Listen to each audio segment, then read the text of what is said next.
اس میں وہ رہتے ہیں اور باقی لوگوں کو لفٹ ہی نہیں کراتے کیونکہ پرائم منسٹر کو ان کی آشیرواد حاصل ہے. اور پنجاب میں انہوں نے فواد حسن فواد صاحب کو یہ کام دیا ہوا ہے, جتنے بھی کام ادھر ادھر کے کرنے ہوتے ہیں, اگر لیکوڈیشن بورڈ کی زمین ہتھیانی ہے مبینہ طور پر یا کوئی اور کام کرنا ہے تو فواد حسن فواد صاحب جو ہیں ان کے ساتھ پورا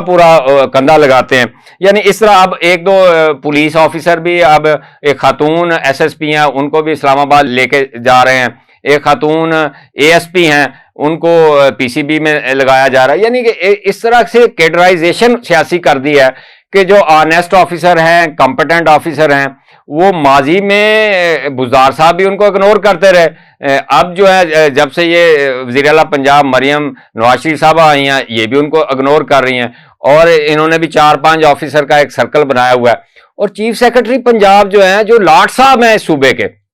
وہ ذاتی ملازم بنے ہوئے ہیں. اس طرح سے چودھری کا کاما جو ہے وہ بھی حکا نہیں بھر کے دیتا چودھری صاحب کو, اور چودھری صاحب کے لیے کی رکھوالی اتنی نہیں کرتا, اور چودھری صاحب کو صبح شام اتنے سلام نہیں کرتا. اور ایک عام پٹواری جو ہے, جو بڑا چھوٹے لیول کا پٹواری ہے, وہ بھی کبھی سیاسی لوگوں کے اس طرح ڈیرے پہ جا کر سلام نہیں کرتا جس طرح چیف سیکرٹری پنجاب جو صوبے کا انتظامی سربراہ ہے وہ اپنے آپ کو سرنڈر کیے ہوئے ہے. اس کے پیچھے وجوہات کیا ہیں کہ نقوی دور سے وہ چیف سیکرٹری ہیں, اور آپ کو پتا ہے پنجاب میں ہسپتالوں کی رینوویشن, اپ گریڈیشن اور ان کی امپرومنٹ جو ہے, ریویمپنگ جو ہے, 15 ارب روپیہ اس پر لگایا گیا. اور چیف سیکرٹری پنجاب جو ہیں انہوں نے خوب اس میں اپنا کام کیا, اور تمام ہاسپٹل میں ایک ہی بارش میں وہ ساری چھتیں بھی ٹپک گئیں, وہ جو فلورنگ کی ہوئی تھی وہ بھی اکھڑ گئی. اس کے علاوہ سول سیکرٹریٹ پنجاب پر 1 ارب 44 کروڑ روپے کی رینوویشن کروا دی گئی. وہاں سی ایم صاحبہ کو ایک دفتر دے دیا گیا, ان کو شیشے میں اتار لیا گیا. پہلے دن ہی جس دن انہوں نے اوتھ اٹھایا ایک افتتاح کروا دیا, 2-4 تختیاں لگوا دیں. سول آفیسر میس میں انہوں نے جناب 1 ارب روپے کی رینوویشن شروع کروا دی ہوئی ہے. اسی طرح باقی تمام دفاتر میں جو ہے اربوں روپے کی رینوویشن ہو رہی ہے. اور مبینہ طور پر یہ پنجاب کی ہسٹری میں پہلی دفعہ چیف سیکرٹری آفس کی کریڈیبلٹی پر لوگ سوال اٹھا رہے ہیں کہ چیف سیکرٹری آفس کی کریڈیبلٹی جو ہے آنیسٹی کے حوالے سے, ٹرانسپیرنسی کے حوالے سے وہ کویسچنیبل ہو گئی ہے. اور اس کے علاوہ دوسرے معاملات میں چیف سیکرٹری صاحب جو اپنے دفتر میں نہیں ملتے, وہ ذاتی ملازم کی طرح وہ مریم نواز شریف صاحبہ ہوں, نواز شریف صاحب ہوں, ان کے آگے پیچھے گھومتے ہیں. پچھلے دنوں ایک سیکرٹری صاحب نے ایک اپنی چھت اپنا گھر پروگرام میں ایک تقریر کیا کر دی, اس کے بعد تو چیف سیکرٹری صاحب کا جو ہے وہ سانس پھولنا شروع ہو گیا, ان کو پسینے چھوٹ گئے. اب وہ سپیئر نہیں کرتے کہ وزیر اعلیٰ پنجاب ذاتی علاج کے لیے نجی دورے پر بیرون ملک گئی ہیں, وہ بھی چھٹی لے کر پیچھے پہنچ گئے ہیں تاکہ خدمت گاری میں کوئی موقع نہیں چھوڑنا, کوئی کسر باقی نہ رہے, تاکہ وہ کوئی خود احتسابی یا احتساب کی طرف وزیر اعلیٰ پنجاب نہ چلی جائیں, یا وہ ناپسندیدگی کا اظہار کرتے ہوئے ان کو پوسٹ آؤٹ پنجاب سے نہ کر دیں. کیونکہ بہت سارے کینڈیڈیٹ اس وقت زور لگا رہے ہیں کہ وہ بھی چیف سیکرٹری پنجاب کے جو کینڈیڈیٹ ہیں جو اہل بھی ہیں کہ ہمیں لگایا جائے. تو چیف سیکرٹری صاحب نے پنجاب میں خدمت تو کرنی ہی کرنی ہے. اب انہوں نے بیرون ملک جا کے سڑکوں پر خدمت شروع کر دیا اور لوگوں کی باتیں سن رہے ہیں, لوگوں کے تانے سن رہے ہیں. پتہ نہیں یہ سول آفیسر کو اب کیا ہو گیا ہے. ان کی ایک انٹیگریٹی ہوتی تھی, ایک اورا ہوتا تھا, اور ان کا ایک ریپیوٹ ہوتی تھی, اور لوگ مثال دیتے تھے جی فلاں آفیسر دیکھیں جی کتنا کمپیٹنٹ ہے, کتنا اہل ہے, اور کتنا کرٹیس ہے. اب یہ کرٹیس شپ نہیں ہے, یہ تو آپ خدمت گاری کر رہے ہیں, اور آپ اس طرح کام کر رہے ہیں جس طرح آپ